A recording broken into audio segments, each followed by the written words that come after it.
ನಮಸ್ಕಾರ ವೀಕ್ಷಕರೇ, ಇವತ್ತು ನಾವು ಒಣ ಬಟಾಣಿ ಹಾಗೆ ಆಲೂಗಡ್ಡೆ ಹಾಕಿ ಗ್ರೇವಿ ಮಾಡೋದು ನೋಡ್ಕೊಳ್ಳೋಣ.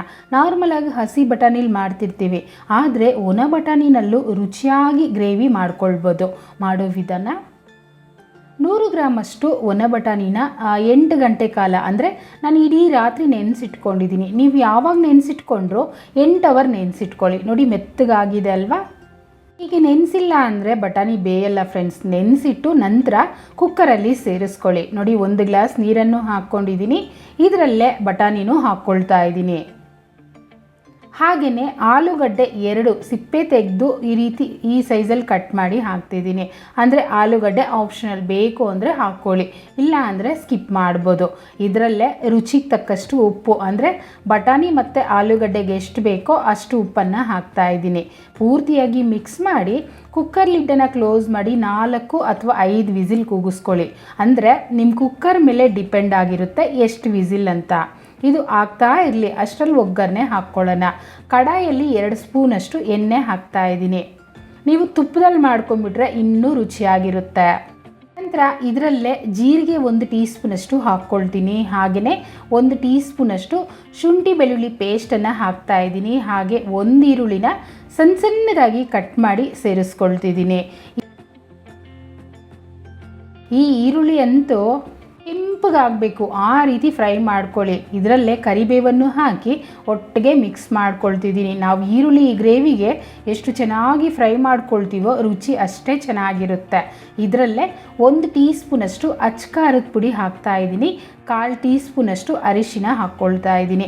ನೋಡಿ ಫ್ರೆಂಡ್ಸ್, ಈ ಗ್ರೇವಿ ನಮಗೆ ಮೈಲ್ಡಾಗಿ, ಅಂದರೆ ಹೆಚ್ಚಿಗೆ ಖಾರ ಇರಬಾರ್ದು, ಕರೆಕ್ಟಾಗಿದ್ದರೆ ತಿನ್ನೋದಕ್ಕೆ ಚೆನ್ನಾಗಿರುತ್ತೆ. ಈಗಲೇ ಹಾಕ್ಕೊಂಬಿಡಿ, ರುಚಿಯಾಗೂ ಬರುತ್ತೆ. ಇದು ಮಿಕ್ಸ್ ಆಯ್ತಲ್ವ?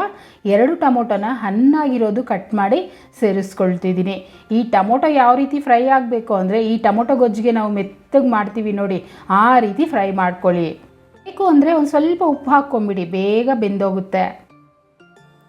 ಓಕೆ, ಅಷ್ಟರಲ್ಲಿ ನಮಗೆ ನೋಡಿ ಬಟಾಣಿನೂ ಬೆಂದೋಯ್ತು, ಆಲೂಗಡ್ಡೆನೂ ಸಾಫ್ಟಾಗಿ ಬೆಂದಿದೆ ಅಲ್ವಾ? ನೋಡಿದ್ರಲ್ಲ, ಈ ರೀತಿ ಬೆಂದರೆ ಚೆನ್ನಾಗಿರುತ್ತೆ. ಓಕೆ, ಇದನ್ನು ನಾವು ಕಡಾಯಲ್ಲಿ ಸೇರಿಸ್ಕೊಳ್ಳೋಣ.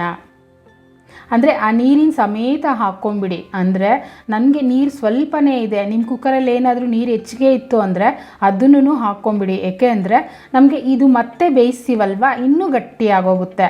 ನಾನು ಎಕ್ಸ್ಟ್ರಾ ನೀರನ್ನು ಆ್ಯಡ್ ಮಾಡ್ತೀನಿ ಇದಕ್ಕೆ, ಅಂದರೆ ಚೆಕ್ ಮಾಡಿಕೊಂಡು ಆ್ಯಡ್ ಮಾಡ್ಕೊಳ್ತೀನಿ. ಪೂರ್ತಿಯಾಗಿ ಒಂದು ಸಲ ಮಿಕ್ಸ್ ಮಾಡ್ಕೊಳ್ಳಿ.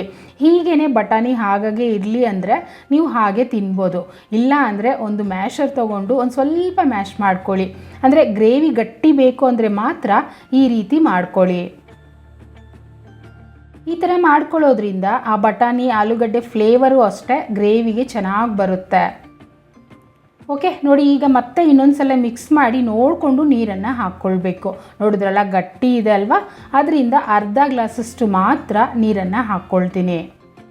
ಹಾಗೆಯೇ ಗ್ರೇವಿಗೆ ಎಷ್ಟು ಬೇಕೋ ಅಷ್ಟು ಉಪ್ಪು, ಆಲ್ರೆಡಿ ನಾವು ಬಟಾಣಿ ಆಲೂಗಡ್ಡೆಗೆ ಎಷ್ಟು ಬೇಕೋ ಉಪ್ಪು ಹಾಕಿದ್ದೀವಿ. ಈಗ ಸ್ವಲ್ಪ ಉಪ್ಪನ್ನು ಹಾಕ್ಕೊಳ್ಳಿ.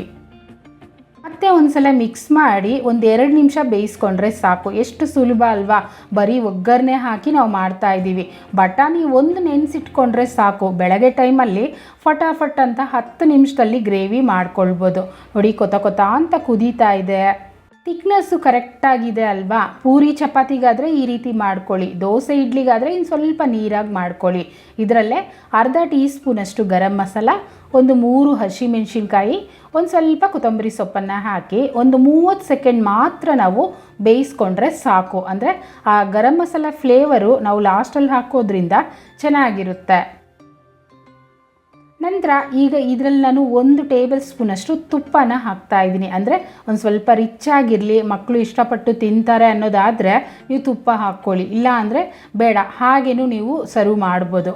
ನೋಡಿ, ಮಿಕ್ಸ್ ಮಾಡ್ಕೊಂಡಿದ್ದೀನಿ. ನನಗೆ ಈ ಥಿಕ್ನೆಸ್ ಕರೆಕ್ಟ್ ಇದೆ ಅನ್ನಿಸ್ತಿದೆ, ಅದರಿಂದ ನಾನು ಸ್ಟವನ್ನು ಆಫ್ ಮಾಡ್ಕೊಳ್ತೀನಿ. ನಾನಂತೂ ಪೂರಿ ಜೊತೆ ಮಾಡ್ಕೊಂಡಿದ್ದೀನಿ ಫ್ರೆಂಡ್ಸ್. ದೋಸೆ ಇಡ್ಲಿಗಾದರೆ ಒಂದು ಸ್ವಲ್ಪ ನೀರು ಹೆಚ್ಚಿಗೆ ಹಾಕ್ಕೊಂಬಿಡಿ. ಓಕೆ, ಈಗ ಸ್ಟವನ್ನು ಆಫ್ ಮಾಡಿ ಸರ್ವ್ ಮಾಡ್ಕೊಳ್ಳೋಣ. ಇಷ್ಟ ಆಯಿತಾ? ಹಾಗಿದ್ರೆ ಇವತ್ತೇ ಟ್ರೈ ಮಾಡಿ ನೋಡಿ, ಹೇಗೆ ಬಂತು ಕಮೆಂಟ್ ಮಾಡಿ, ಮತ್ತು ಲೈಕ್ ಮಾಡಿ, ಶೇರ್ ಮಾಡಿ. ನಂತರ ಚಾನೆಲ್ನ ಸಬ್ಸ್ಕ್ರೈಬ್ ಮಾಡಲಿಲ್ಲ ಅಂದರೆ ಸಬ್ಸ್ಕ್ರೈಬ್ ಮಾಡ್ಕೊಳ್ಳಿ. Thank you.